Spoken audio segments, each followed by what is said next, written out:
আসসালামু আলাইকুম সবাইকে। আশা করি সবাই ভালো আছেন এবং সুস্থ আছেন। সবাইকে স্বাগতম জানাচ্ছি আবারও হালকেস্টাইনে। রিসেন্টলি আমরা আমাদের ঢাকা বিশ্ববিদ্যালয়ের রেজাল্ট পেয়েছি এবং আমাদের এফবিএস অসংখ্য শিক্ষার্থী আমরা চান্স পেয়েছি। যারা চান্স পেয়েছে সবাইকে স্বাগতম জানাচ্ছি এবং কংগ্রেচুলেশন জানাচ্ছি। সেক্ষেত্রে আমরা যারা চান্স পাইনি তাদের হোয়াট নেক্সট, তাদের জন্য আসলে নেক্সটে কী অপেক্ষা করছে এই বিষয়গুলো নিয়ে আমরা আজকে আলোচনা করব।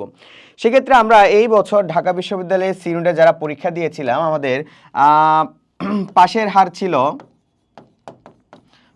হার ছিল হচ্ছে গিয়ে তোমার 9.5%।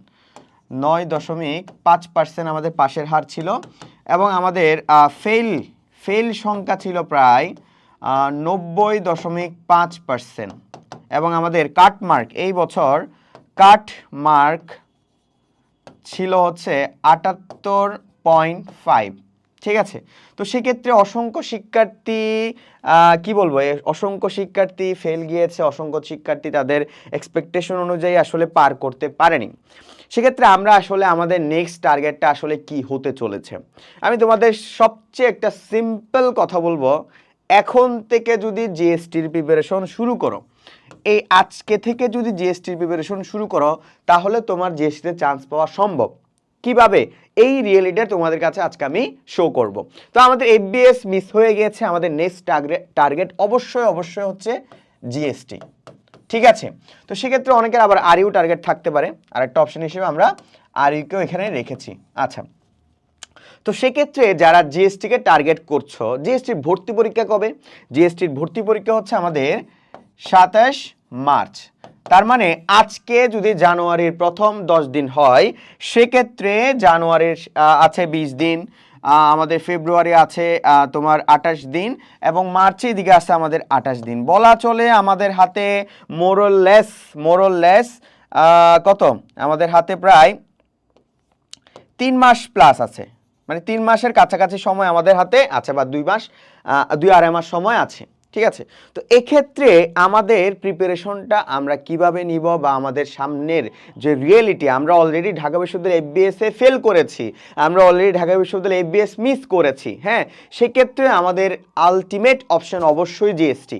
এখন জিএসটিতে চান্স পাওয়া কি খুবই টাফ? জিএসটিতে কি অসংখ্য শিক্ষার্থী কি প্রতি বছর পরীক্ষায় অংশগ্রহণ করছে না, বা জিএসটি থেকে চান্স পাওয়া কি আসলে কঠিন কিনা, এই সকল বিষয়গুলো নিয়ে আমরা আজকে আলোচনা করব। ঠিক আছে, দেখো আমাদের জিএসটিতে প্রায় 20 থেকে আমাদের 22টা বিশ্ববিদ্যালয় আছে। ঠিক আছে, এবং এক্ষেত্রে আমাদের সি ইউনিট বা কমার্সের সিট সংখ্যা রয়েছে প্রায় 2400 সিট। তার মানে ডিইউ সি ইউনিটের চেয়ে এখানে সিট সংখ্যা অনেক বেশি।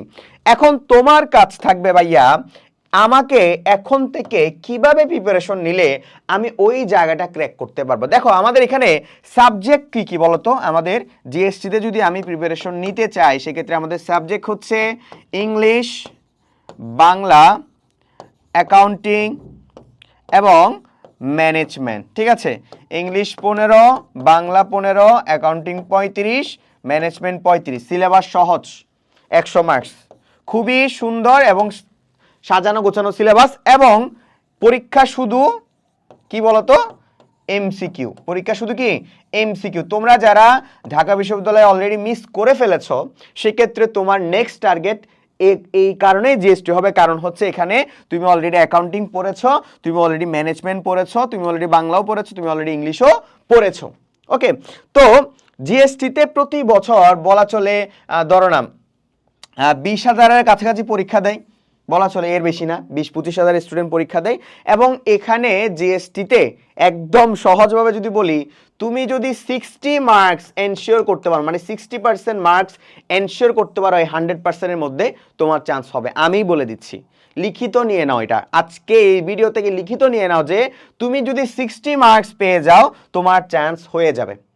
ভাই কিভাবে একটু দেখান। এক্ষেত্রে আমি যদি বলি তোমার ইংলিশ প্রিপারেশন খুবই বাজে, তুমি ইংলিশ পারোই না, ইংলিশের আগা মাথাই বুঝো না, সেক্ষেত্রে ধরো ইংলিশে কি কত পাইলা, ধরো তুমি ইংলিশে 8 পাইলা। ঠিক আছে, তুমি বাংলার প্রিপারেশন তোমার ভালো না, ঠিক আছে, তুমি ওইখানেও ধরো 7 পাইলা। কত পাইলা? 7 পাইলা। তাহলে তোমার এখানে কত হয়েছে? 15। তাহলে আর হাতে লাগে কত? 45। হাতে কত লাগে? 45 মার্কস লাগে। এই অ্যাকাউন্টিং ম্যানেজমেন্টে 70 মার্কসের মধ্যে তুমি কি 45 পাবা না? তুমি কি 45 পাবা না? অফকোর্স পাবা। কেন পাবা না? তোমার ম্যানেজমেন্টেই আছে 35 মার্কস। হ্যাঁ, তার মানে আর লাগে 15। তুমি অ্যাকাউন্টিংয়ে ধরলাম কাঁচা, তুমি ধরলাম অ্যাকাউন্টিং একদম কাঁচা, সেক্ষেত্রে এই 35-এর মধ্যে তোমার 15 মার্কস লাগবে। ভাই কেন মনকে কঠিন বানাইতেছো? সহজ, জীবনটাকে সহজ বানাও। পাবলিক বিশ্ববিদ্যালয়ের কঠিন বিষয় না, পাবলিক বিশ্ববিদ্যালয়ে চান্স পাওয়া খুবই তুচ্ছ একটা বিষয়, ঠিক আছে? তো সেক্ষেত্রে আমি যদি এখন থেকে যদি এই বিষয়টা নিয়ে যদি একটু অ্যানালাইসিস করি, একটু বসি যে আমার তো সামনে 2.5 মাস থেকে 3 মাস সময় আছে, আমি কি এখন থেকে প্রিপারেশন নিলে পারবো কিনা? অবশ্যই পারবা। তোমাকে তো অলরেডি ম্যাথমেটিক্যালি প্রুফ করে দিলাম তুমি পারবা। তার পাশাপাশি সিট সংখ্যা কত? 2400। 60 মার্কস পেলে তুমি ওইখানের ভালো ভালো বিশ্ববিদ্যালয়ে ভর্তি হতে পারবা। বাট তোমার যদি আরো একটু ভালো মার্কস লাগে, বা তোমার যদি কমার্স থেকে সাবজেক্ট চুজ করে, বা সাবজেক্টটা চুজ করে হচ্ছে কি তুমি অন্য সাবজেক্টে যাইতে চাচ্ছ, বা তোমার ওই ক্ষেত্রে তোমার 70-75 মার্কস লাগবে, ঠিক আছে? যেমন আমি নিজেও জিএসসিতে চান্স পেয়েছিলাম, আমি পুরো বাংলাদেশে আমার পজিশন ছিল হচ্ছে তোমার 167, ঠিক আছে? এবং এটা 2021 আমাদের 21-22 সেশন ছিল, 21-22 সেশন ছিল। হ্যাঁ, আমি 167তম হয়েছিলাম পুরো বাংলাদেশে। আমার মার্কস ছিল, আমার যতটুকু মনে পড়ে, 76 ছিল।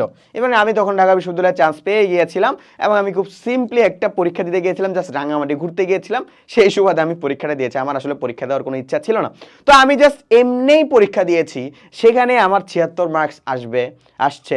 তো সেক্ষেত্রে তোমার কেন 76 মার্কস আসবে না? তোমারও অবশ্যই আসবে।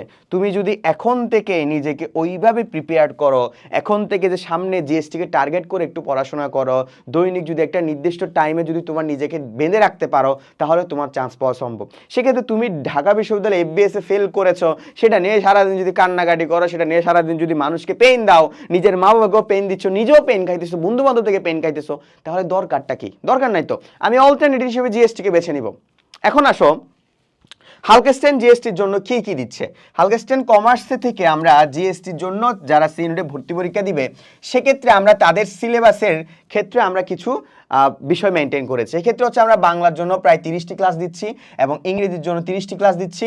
হিসাব বিজ্ঞানে যাদের ম্যাথের দুর্বলতা আছে, এবং যেহেতু জিএসটিতে ম্যাথ একটু কমই আসে, সেক্ষেত্রে আমরা হিসাব বিজ্ঞানের জন্য 25টা ক্লাস দিচ্ছি, এবং ব্যবস্থাপনার ক্ষেত্রে 20টা ক্লাস দিচ্ছি। এবং মাঝে মধ্যে ম্যানেজমেন্টে 35টা এমসিকিউর মধ্যে 30টা এমসিকিউ ম্যানেজমেন্ট থেকে আসলেও 4 থেকে 5টা এমসিকিউ ফাইন্যান্স এবং মার্কেটিং থেকে আসে। হ্যাঁ, তো সেক্ষেত্রে হচ্ছে কি আমরা মার্কেটিং এবং ফিন্যান্সের ক্লাস দিচ্ছি। এগুলা বাদেও আমরা স্পেশাল কিছু জিএসটি ক্লাস দিচ্ছি, যেগুলার ফলে তুমি বিগত বছরে জিএসটির কোশ্চেনটা কেমন হয়েছে সেগুলা সম্পর্কে একটা ভালো ধারণা পাবা। তাই এখন থেকে ভাই ঢাকা বিশ্ববিদ্যালয়ে এফবিএস মিস গিয়েছে, এটা নিয়ে টেনশন করার কোনো দরকার নেই। এখনই নিজেকে প্রস্তুত করো, এখন থেকে নিজেকে কাজে লাগাও। সেক্ষেত্রে সবার জন্য শুভকামনা থাকবে, এবং তোমরা সবাই কোর্সে ভর্তি হওয়ার জন্য এখনই ভিজিট করো হালকেস্টেনের ওয়েবসাইট। আসসালামু আলাইকুম।